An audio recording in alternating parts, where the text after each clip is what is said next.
Hello everyone, and today I will be teaching you how to use the compressor.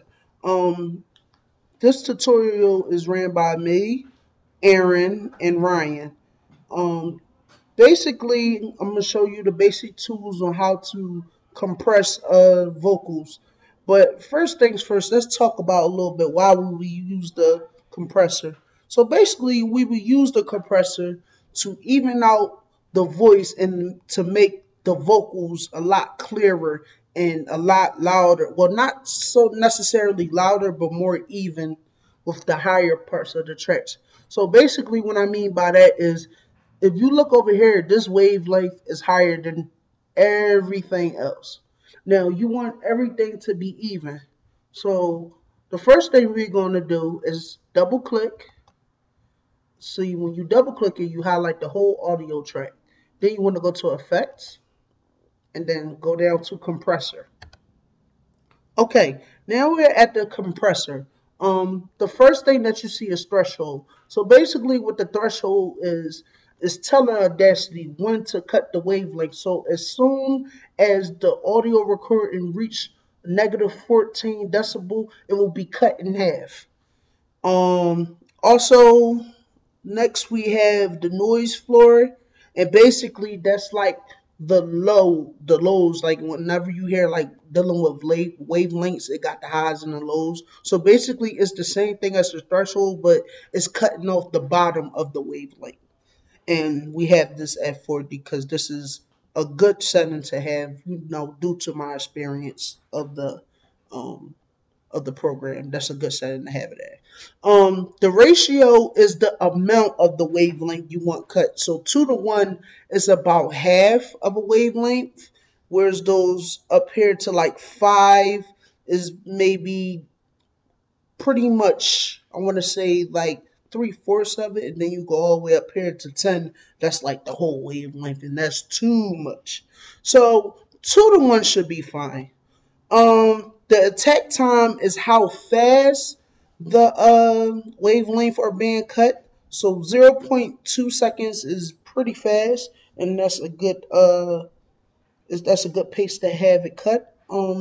Also we have the decay time, and the decay time is similar to the attack time.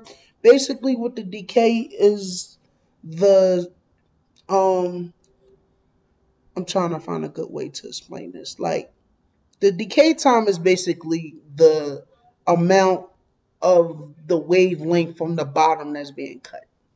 Okay, so this right here is good settings. Now you want your threshold to be between 12 decibels, negative 12 decibels, and negative 14, whatever your preference is.